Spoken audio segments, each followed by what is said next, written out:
Welcome to The Wing, the emotional and financial health check you never knew you needed. Hello, ladies. Welcome to another episode of The Wing. We have our returning resident guest, Ashleigh Kuhn. Good morning, Ash. Good morning. Thanks for having me back. Pleasure. Always a pleasure to have you and to chat to you and to pick your brain and talk about real topics. We're getting a lot of good feedback from our conversations with Ash. And today we're going to cover a pretty interesting one. It's slightly off the nutrition route and more of a candid chat, probably more directed towards relationships. So I think this will resonate with a lot of our lady listeners. This post actually caught my attention I do reference Ash's Instagram page quite a bit, Nutrition by Ashleigh. But it's got this gorgeous, I think it's beautiful in this photo, Ash, and we'll get it up on one of the reels, I think. The text across the photo of Ash says, "I was a hot mess in my 20s, but a therapist taught me something that changed my life." So obviously a very good headline.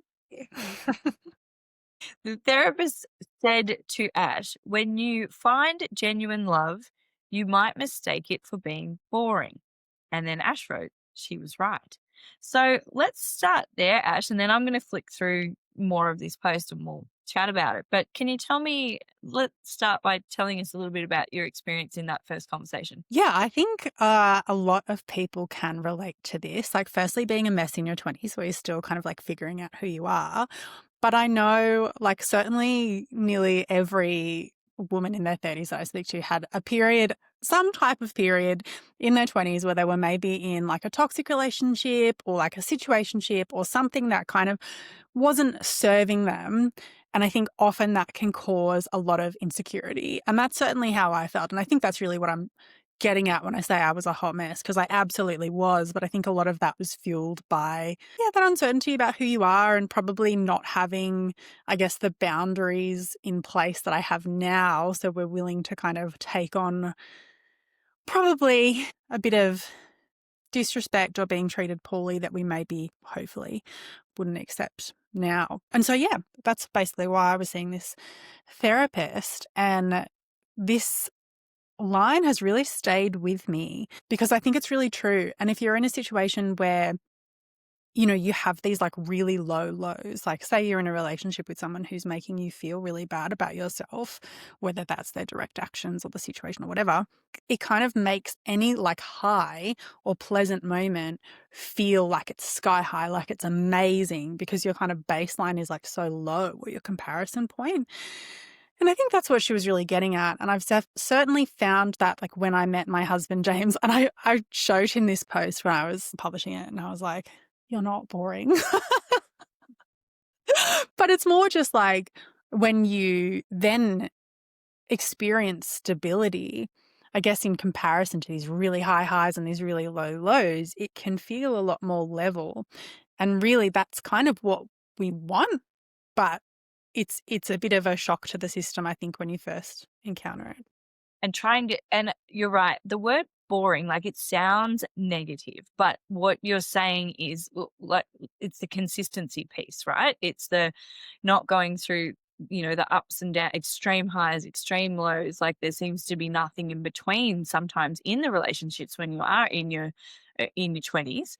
And yet, like you said, I'm sure a lot of women can relate and probably men can relate too when we do this self-reflection and actually speak to professionals in the area. Then they're able to zoom out and put shine a different lens on, or have a different lens on what these relationships are actually like in during your 20s, where still a lot of emotional, hormonal, developmental change is going on in your mind and in your body and in your life. And it's really difficult to navigate that at the time because you might be in a relationship and you just don't see it being necessarily a toxic one or something that isn't. You may notice the inconsistency, but it's until you're able to seek that in another relationship that you look back in hindsight and you think, oh, okay, what a contrast. And similar to you, like as I was reading this post of yours, I was thinking about my relationship with Jake as well. I'm like, we don't have extreme highs and we don't have extreme lows, but we're somewhere nicely in the middle, and it's pretty consistent. Like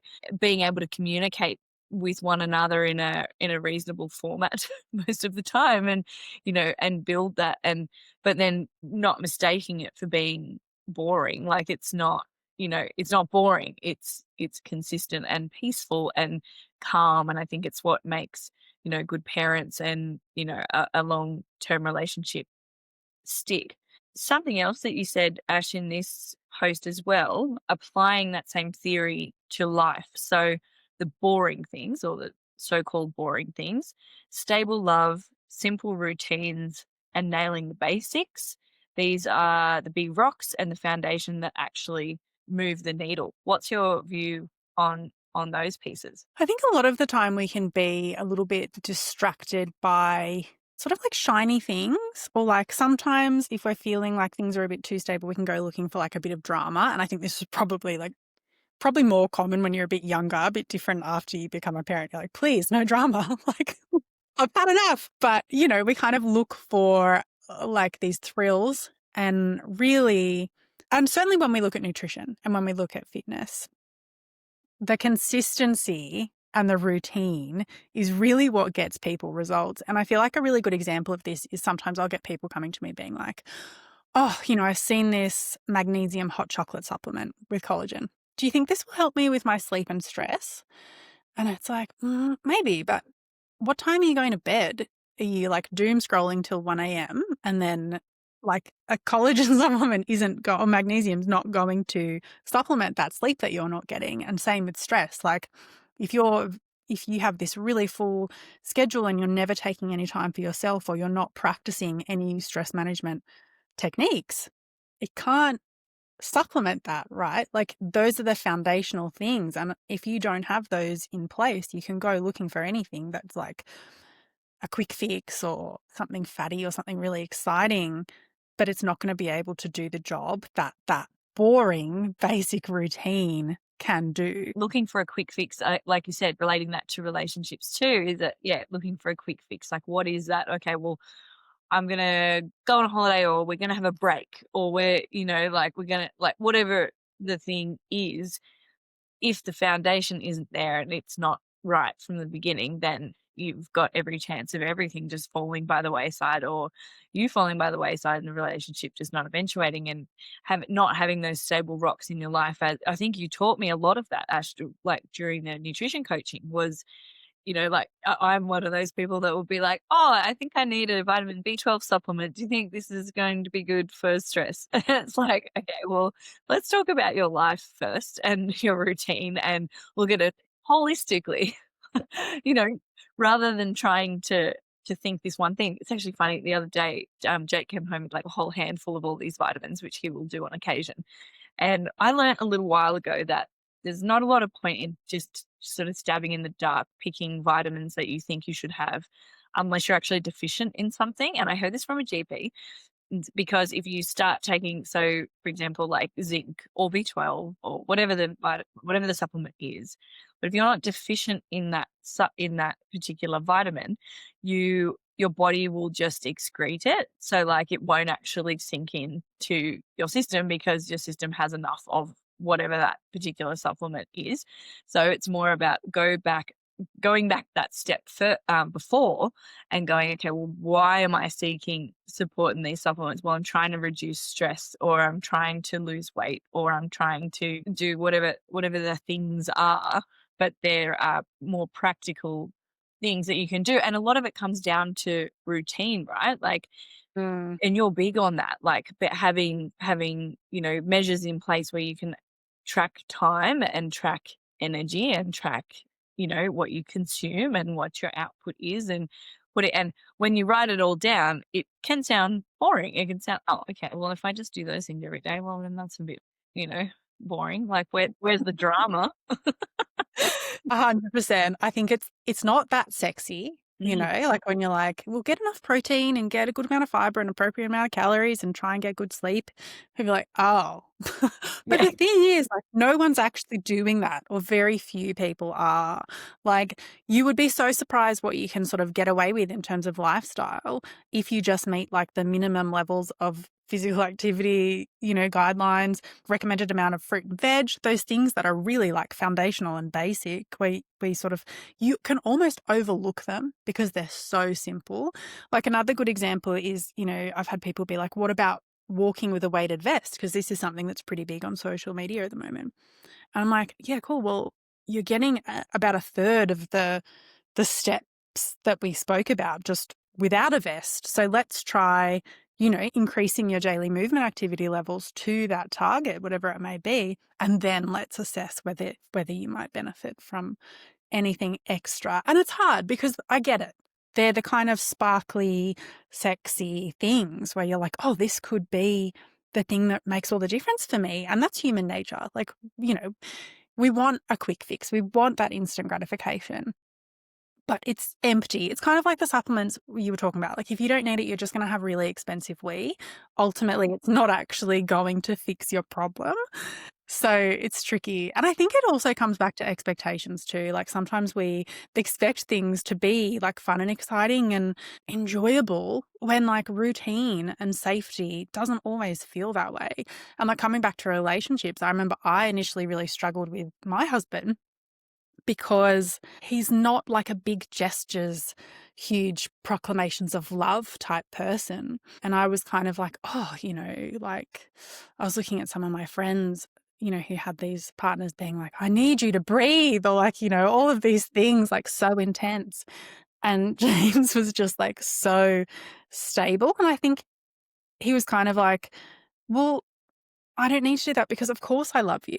Like I'm showing you all the things, like I'm in this relationship with you. It wasn't like we didn't have these explosive arguments, which I thought, well, if you have passion in your relationship, then that's gonna, come out as like these big fights. And it's like, well, it's actually so nice not having big explosive arguments with your partner. Oh, 100%. It's absolutely not necessary. Like it's not. And it's a reflection on both of the individuals, in that situation. But yeah, when you strike about it, almost when things feel too easy, it feels like it's too good to be true. So then we go looking for the problem. And like you said, it's human nature. Like why, we all do it, I think. Like it is a trait where we're sort of like looking for problems to solve or looking for problems. And yeah, when you hit that stability and also learning about each other's love languages as well, like Yeah. being aware of what how the other person likes to receive love and how you like to receive love might be two different ways. Like, someone might be really big on gift giving, another person might be really big on words of affirmation. Like, and that is actually something to look into. If anybody is talking to a psychologist and you want to learn more about love languages, you can do that with them.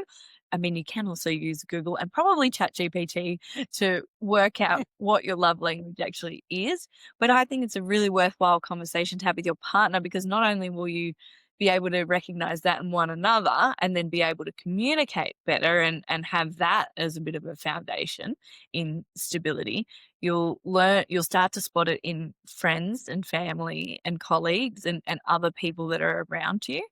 As well, which is a really useful tool. But yeah, like you said, it's sort of like you don't passion is shown in lots of different ways, and an explosive argument doesn't necessarily mean that we love each other. It might, but it doesn't have to be the foundation or the bedrock of a relationship if you don't want it to be. And if it's making you uncomfy or you're going on this roller coaster, then it's time to talk about these feelings and speak with a professional or go to couples counseling and, go down that road to see, is this a relationship I should stay in? Is this really what I'm looking for? And like with your nutrition reference as well, like I remember my mindset used to be just run around the lake, run 5Ks as fast as you can, get as hot and sweaty as you can. That's how you're going to stay fit and healthy. And like, you don't need to worry too much about food because you burnt so many calories while you're exercising. That my mindset is not that anymore, thanks to you. But, Love that. but when you're like, I just watched how much adjusting my food intake, what that did for me at like in terms of weight, in terms of mindset, in terms of everything, like it completely shifted the scales, because it was like I'm looking for the drama. I want the hot run to like make me feel better about like being fit and well, and then I'll just eat like kind of how I always eat. Doesn't really matter. Like I wouldn't even consider what vegetables I'd be having with dinner or whatever after that. Like I just, eat what's around. But yeah, it's funny once you shift that mindset and now I look at it differently in terms of, okay, well, what is the least dramatic way I can exercise? Especially through like pregnancy and postpartum, and you sort of like, oh, okay, a walk. A walk is good. Just start there. Leave the weight Yeah. home. Let's not worry about that. Let's just look for something that's a repeatable behavior as well. That Something you that can do you can do. consistently, right? And it's so funny because especially when you look at training, like we're so happy to put ourselves in these like really uncomfortable positions and these really hard workouts. But like sitting in the discomfort of just having the inconvenience of needing to chip away at something and maybe feeling a bit bored with it, but having that I don't want to say discipline because that comes with some really negative associations, but just taking that action every day can feel really uncomfortable and inconvenient. And I think we need to maybe switch how we perceive that and recognize that can be really challenging too. It's actually probably going to get you better results than these like intense peaks of discomfort followed by not paying attention to everything else that's going on. I think you also said something that is really interesting when you're talking about relationships and getting to learn the other person's love language. You're kind of talking about putting in the work to that relationship, right? And I think sometimes we think that relationships don't need work. Like it should be easy and it should be, you just love each other and that's all you need. It's actually so funny. I had a tattoo that says love is all you need when I was like 18 and I got it covered up with something new because I like recently in the last like 2 years because I was like, it's not. Love is not all you need. You need respect and you need to put in the work and like it's hard. And people are often surprised to hear that James and I did marriage counselling soon after we had our son Freddie. And it wasn't because we were on the brink of divorce or that, maybe there were moments that felt a little bit like that. But it was more just because we were like, okay, wow, this has like fundamentally changed our relationship. What can we do to keep it as strong as possible into the future? And I think anything that's really worthwhile that having like a good solid relationship, like your health, right? Your relationship with food, they all require work. And often that work is deeply uncomfortable. I don't know if you've ever been to relationship counseling. It's hard. You have to really look at yourself and take responsibility. It's tricky. Absolutely. Yeah, it's not a one-way street. Like you have to, you're going to get asked very uncomfy questions and you're going to have to be very honest about them because if you don't, then we've got the other person sitting in the room with you, firstly. So they're not going to let anything slide. It's not like a one-on-one with a psychologist. Like you have that interaction. You need to be open and clear and look inward because it takes two to tango. And I think not having the focus and like when you say work as well, like we're using words like work, boring, stable, like that, like there's a theme, right? But when you look at it, it's sort of like, well, work, what's the work? It's the being cognizant of what the other person needs, being cognizant of what you need. And that takes a lot of brain power. So it's not like it's work, but it's productive and it's for the longevity of your relationship and your own mental health. Because if you have understanding in each other and in those situations where you actually have a third person in the room to be the mirror that's like, hey, this is what's going on with both of you, and then like feeling validated, like, oh, okay, so I wasn't crazy about that, or okay, like I did need that from you, or whatever the situation might be. Like it's good to kind of open that up. And stable is sort of like, oh, are we an old married couple? Like, is this, and then leads to the word boring, but it's not, you know, sometimes I refer to things, in my life as boring or like, and it might often be when it's sort of like if me and the kids are at home and we're just sort of like, we're not doing anything. We're just like, they might be playing or they might eat some food or we might go outside for a bit or whatever. But I find myself like grabbing my phone a lot or I'm like, oh, I feel like I'm bored. But like, is that bored? Like, is that that's stable. They're happy, they're safe, so am I. It's a privilege to be, with them in these moments, and so I'm constantly trying to realign my thinking to just taking in the smaller moments as, yeah, like you said, like stable moments and consistency. Like, and maybe as a parent, and you can relate to this, Ashley, I'm sure, like you sort of always on standby for like the next drama anyway. It's like, Yeah.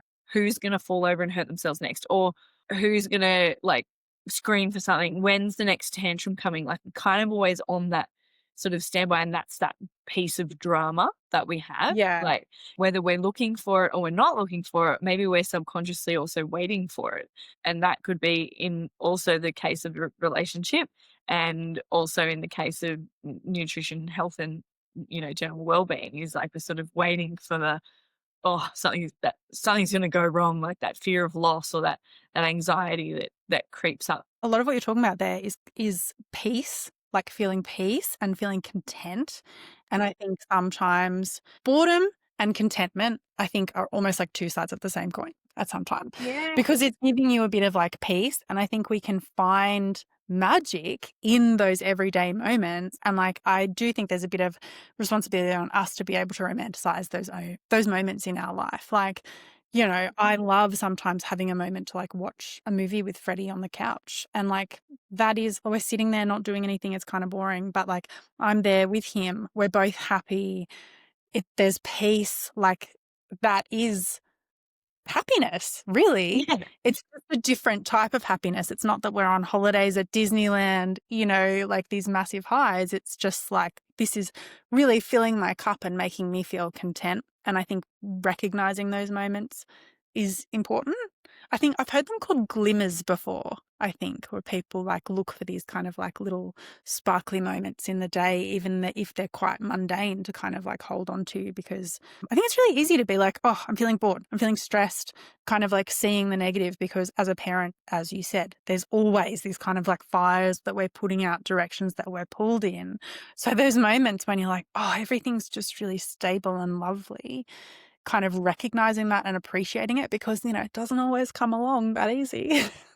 No, and that could be interrupted and changed at any moment. It's sort of Yeah. that fight or flight kind of feeling. And yeah, I love that. Like looking for the glimmers in the day, like looking for those moments that are, yeah, that, like you said, they might be mundane. They might be, there's not much happening, but that's okay. And it's that those are the peaceful moments that we should reassure ourselves on, that it's okay to like feel that way. But I love that as well. Like you said, boredom and what did you say? Boredom and Contentment. contentment are like two sides of the same coin. I think it's totally how you view it. And right, one of those is positive and one of those is slightly more negative. Like boredom seems negative, contentment is positive. So it's like, how are you looking at that? I love that. Yes. I also think sometimes people, like, body image can almost be the same, in that I think we can have like this really negative side of it, and we have this vision of how we should feel, and it should be like, I want to feel the best I've ever felt. I want to be like, can't wait to get my bikini on, like feeling amazing. Sure. But the absence of not feeling bad about your body and just feeling good and okay and happy with where you're at, that is so powerful. I think people underestimate how powerful that is. Like, you don't need to swing between, oh, I feel terrible about myself, or I'm super fit and feeling incredible. Somewhere in the middle is okay and quite good, maybe underrated. Well, exactly. And like you have here, boring isn't bad. Boring equals stable. Stable equals consistent, and consistent equals results, which, that couldn't be more true. And there's so many, it is totally dependent on the lens that you look at it through. Like it all comes down to you and what your view is. But yeah, not needing to feel like, oh my God, I'm going to feel the best I've ever felt in my bikini. And I'm going to, like, there's somewhere in the middle there that's and then also the other end, which is like completely just shaming yourself. Like, oh my God, this is the worst I've ever looked and felt, I'm not worthy. There's somewhere nicely there in the middle that, I'm progress. Every day is progress. And, every day doesn't need to be perfect. I don't need to be perfect, and trying to find those glimmers in, maybe your own thoughts, as well as the actual situation. Yeah, absolutely. As you said as well, to close that piece off as well, if life feels boring right now, maybe it's proof that you're building something strong, and that's pretty damn exciting. It is, right? Like sometimes I think we talk a lot to clients about like having a really strong foundation. We're talking about feeling kind of just comfortable in your body. I think another way to think about that is like what is having that really strong, consistent foundation able to support you doing? Like if you can then participate in these really special things that you really enjoy and you kind of don't have to think about it. Like, I had a client who was going on holidays with her family and she came back and she was like, I went into the ocean in my swimmers with my daughter and it was amazing. I didn't think I would be able to do that. And it's like, she wasn't parading around in her bikini, like, it wasn't the star of the show. It was just like something that enabled her to participate in something that had so much more meaning than that. Yes.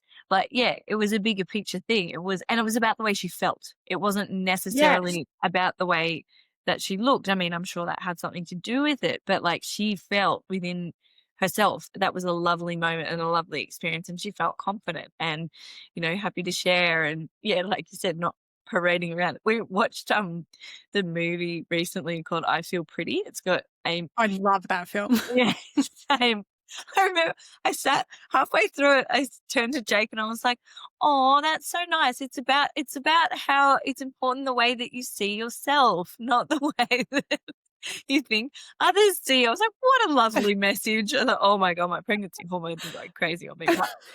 But it's so true. It was like the stories that we tell ourselves that we're not good enough or we're not how we imagine if we all looked at ourselves in that way and how our confidence would just grow and be more prevalent, I guess, rather than all the self-doubt and things like that. But I'm interested to know, Ash, from your perspective, and like what is some advice that you might give? Like, do you have clients or situations, like even in friendships or other relationships, that you see kind of these extreme behaviors and then you can obviously kind of spot it from a mile away? Like, what's the type of advice would you use to kind of help someone sort of rein it in a little bit, or like go on a different, like, what are the key things that you would provide them with to think differently? I think it's really easy, especially we're very much like conditioned to think things should be like showy and sexy and fun and exciting all the time. And I think in that environment, it's really easy to get distracted from the things that really count. So I will often meet women who feel like they're putting so much energy and time towards trying to, often it's lose fat, but it might be just work on their health or their performance or whatever the case may be. And they're like, I'm not seeing the results that I want. And it's because we're neglecting the very foundational things, the very consistent, boring things that actually move the needle. And so a lot of what I do with my clients is just bringing their attention back to the things that matter. So, what was your energy intake like for the day? Is it appropriate for your activity levels and your goals? Are you getting enough protein? Are you getting enough fiber? Are you getting enough sleep? Are you consistently moving your body? Those really are the things that matter for most people's health goals. And we also probably look at like fruit and vegetables and nutrient intake and that sort of thing. But it's not the supplements. It's not there's all of these like fatty workouts that are like, oh, to lose fat, you have to do 30 minutes on a stair climber at level this and that, like these really prescriptive things. And I think people see that and they're like, oh, that woman has an amazing body. I'm going to do what she does. And that's going to get me to where I want to be. And it's like, no, let's pull it back. Like, are you even exercising at the moment? What's your daily step count like? Are you sitting at a desk all day? Those things are probably what we'd look at first. And so, really focusing on what am I trying to achieve and where is my energy best invested. In our business, No Nonsense Nutrition and Fitness, we talk about high ROI nutrition, which is the highest return on investment, because a lot of people that we want to work with, that we do work with, don't have a lot of energy or time to kind of designate to these things. Like, we're busy, we're professionals, we've got kids, there's a lot going on, life's full.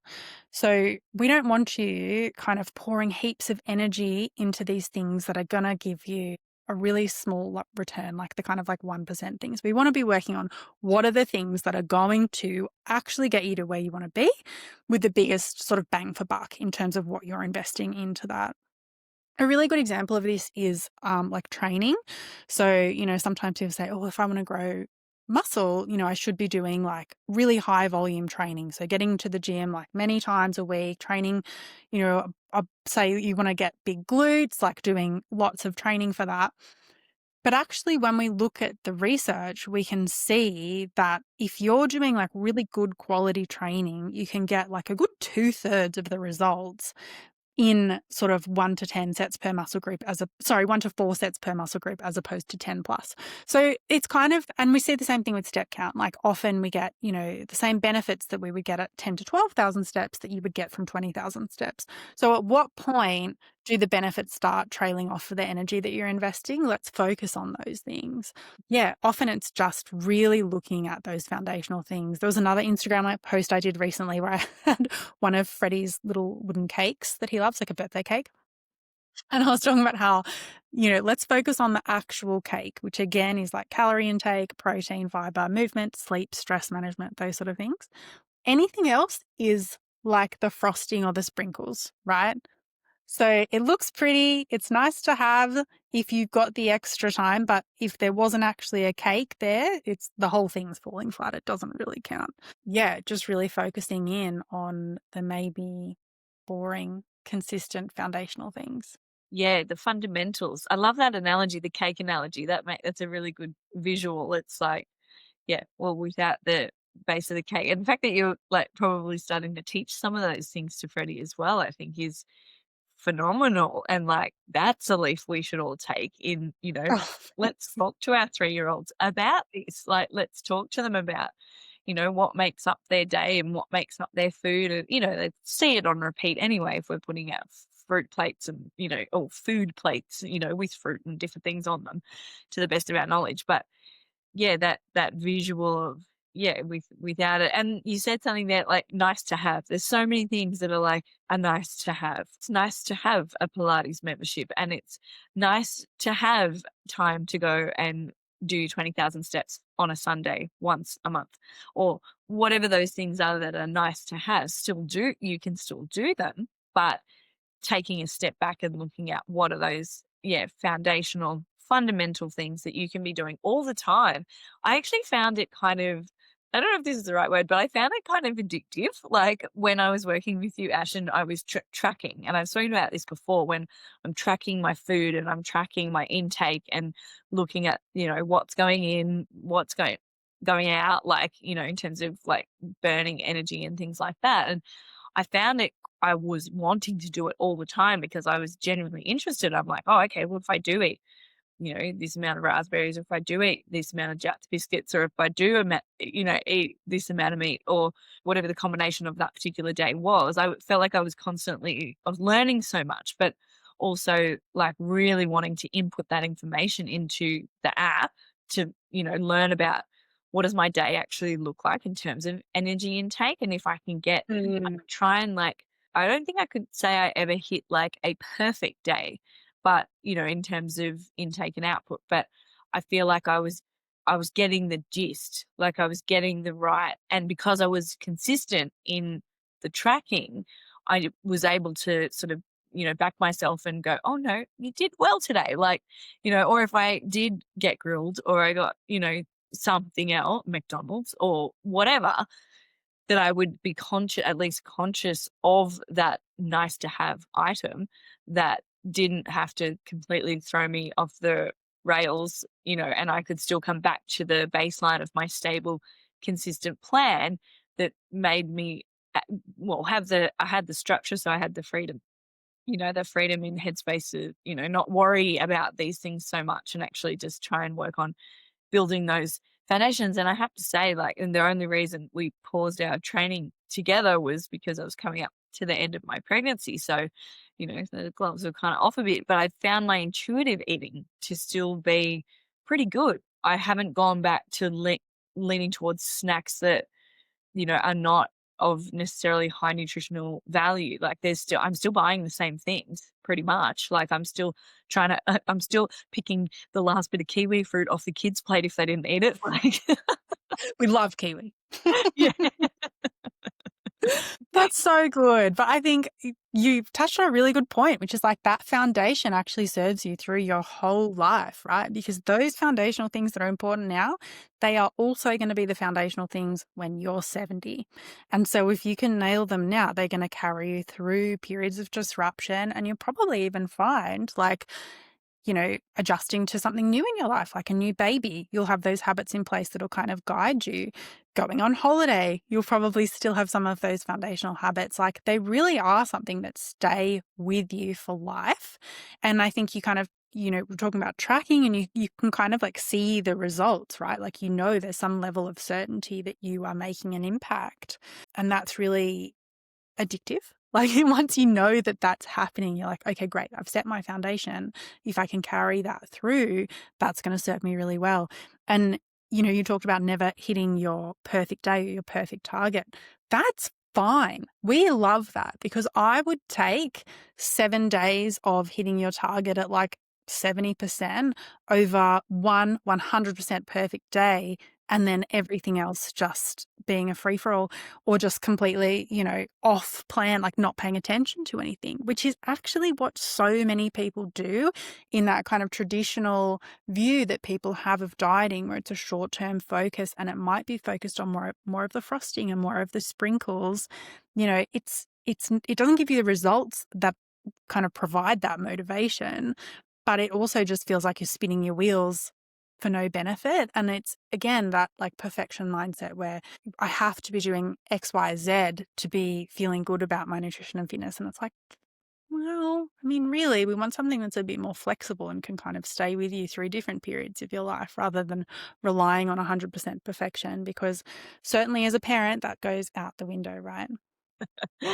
Yes, absolutely. Yeah, perfection is not something I seek frequently because I It's a think, bit of a joke now, isn't it? You're yeah, like, ha!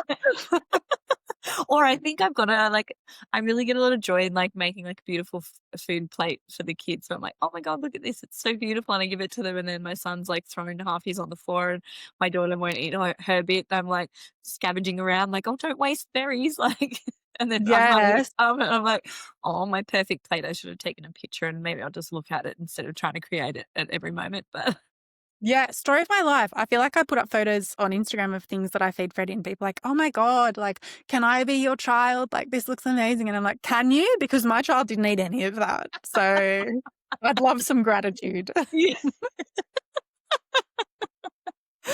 Oh, it's so frustrating. Oh, so great. And I knew that this would be the part of parenthood that I would struggle with the most. So I obviously like find ways around it. I'm like, hey, well, don't make the perfect plate then. Just maybe ask and see what they feel like, or get them to point in the cupboard and then just get them what they want, or don't have snacks out all the time. Like, let them play and get a bit hungry, and then they'll come in, they might appreciate it more. Like, but I just knew, I was like, I'm going to make all this beautiful food, and they're going to like, what if they throw it? What if they don't like it? Like, I'm just going to be so terribly insulted. But anyway, you learn around it, right? Yeah, I feel like you adjust your expectations. Like, Yes. you serve it to them knowing it's probably going to come back to you much the same as you served it. And you have to be okay with that, because otherwise you're going to be sad all the time, right? That's it. Managing your own expectations. This is another very key point to all of this that we're speaking about. Yes. I feel like we covered a lot of ground today. It was good. That was a good one. I like that. I like the energy. I like the different and how it all like intertwines, right? Like these principles can be applied to so many things. Like obviously your expertise and your professional, background and what you do every day is in nutrition, health and fitness. Like, but so many of the fundamentals that you use and you apply, in your daily professional life can be applied to your personal life, to your relationship with your child, like, to your friends, your family, like, it's just, it really does all kind of weave in together. So I think, yeah, thank you for shedding a different light on it. And yeah, hopefully that provokes some different thinking from some of our listeners. Yes. No, it was great. It was lovely. Thank you so much, as always. Pleasure. Well, we'll leave it there, ladies, for this particular episode with Ash Kuhn. But Ash, maybe you want to do a little wrap up on your business and a little shout out again, just to remind our listeners where to find you. Yep, you can find me on Instagram at Nutrition by Ashleigh. That is probably the best place to kind of get to know me and my content and what I'm about. But I work with women just like Katey, lots of different women about nutrition and a lot of the stuff that we've talked about today in terms of practically what to eat. And we also do training plans for people, but also about these mindset shifts and how to navigate this stuff through your actual life. Because as we've discussed today, it can be complex and an interesting journey. So that's what I work with women on. Perfect. Thank you so much, Ash, and really, really appreciate your insights and knowledge as always. Please follow Ash on Instagram and, of course, follow The Wing. And we will catch you on the next episode sometime soon. Thanks, ladies. Bye-bye.